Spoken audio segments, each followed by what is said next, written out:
जाने कौन है वेदवती और रावण की मृत्यु का कारण कैसे बनी? क्या है इसके पीछे की कहानी?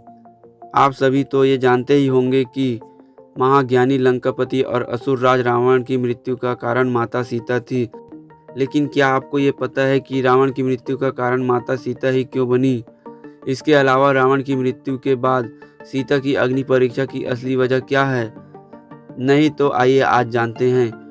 दोस्तों, सभी को पता है कि महाज्ञानी लंकापति और असुर राज रावण की मृत्यु का कारण माता सीता को माना जाता है। वाल्मीकि रामायण के अनुसार माता के पिछले जन्म को लेकर कुछ जानकारियां सामने आई हैं, जिससे पता चला है कि माता सीता के पिछले जन्म में दिए गए श्राप के कारण रावण की मृत्यु हुई थी। ऐसा माना जाता है कि रावण की कुदृष्टि माता सीता पर पिछले जन्म से ही थी और जिसके कारण माता सीता ने रावण को श्राप दिया था। पुराणों के अनुसार रावण की मृत्यु का कारण माता सीता नहीं बल्कि वेदवती थी। माता सीता के पिछले जन्म का नाम वेदवती था और वेदवती के श्राप के कारण ही रावण का अंत हुआ था। बता दें कि राजा कुशध्वज और मालावती की कन्या वेदवती देवी लक्ष्मी के अंश से उत्पन्न हुई थी। वेदवती बचपन से ही तेजस्वी कन्या थी। उन्हें वेद मंत्र अर्थ सहित याद थे। वेदवती भगवान नारायण की परम भक्त थी और उनसे विवाह करना चाहती थी। वेदवती ने किया था कठोर तप। जब वेदवती ने भगवान नारायण को पति के रूप में प्राप्त करने के लिए वन में कठोर तपस्या की थी, तब एक दिन आकाशवाणी हुई थी कि अगले जन्म में भगवान विष्णु को पति के रूप में पाने का सौभाग्य प्राप्त होगा। लेकिन वेदवती ने अपना तप नहीं छोड़ा। वेदवती की तपस्या से प्रसन्न होकर भगवान विष्णु स्वयं उसके सामने प्रकट हुए और भगवान विष्णु ने कहा कि इस जन्म में यह नहीं हो सकता, लेकिन अगले जन्म में वह जरूर उसकी पत्नी बनेगी। इसके बाद अगले जन्म में जब भगवान विष्णु ने राम अवतार लिया, तब वेदवती माता सीता के स्वरूप में भगवान विष्णु की पत्नी बनी। वेदवती ने ठुकरा दिया था रावण का प्रस्ताव।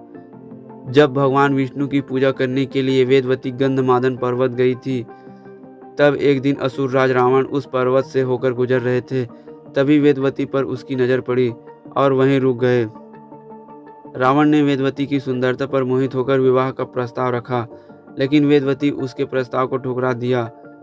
विवाह का प्रस्ताव ठुकराने के बाद काम से पीड़ित रावण को क्रोध आ गया और उसने वेदवती के केस पकड़ लिए। जब रावण उनके साथ जबरदस्ती करने की कोशिश करने लगा, तब क्रोधित वेदवती ने अपने तपोबल से कुछ समय के लिए रावण को जड़ बना दिया और अपने केस छुड़ाकर रावण को श्राप दिया कि एक दिन वह उसकी मृत्यु का कारण बनेगी। श्राप देने के बाद उन्होंने पर्वत से कूदकर प्राण त्याग दिए।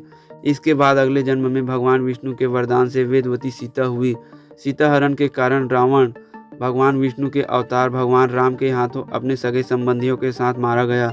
रावण ने सीता के रूप में वेदवती का किया था हरण।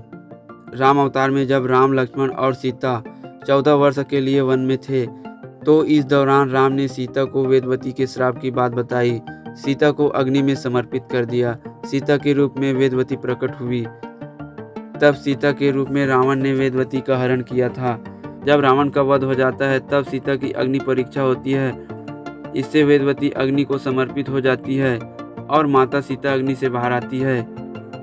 तो दोस्तों, ये थी माता सीता के पिछले जन्म और रावण की जानकारी। दोस्तों, आपको ये जानकारी अच्छी लगी हो तो हमारे इस चैनल को सब्सक्राइब जरूर करें।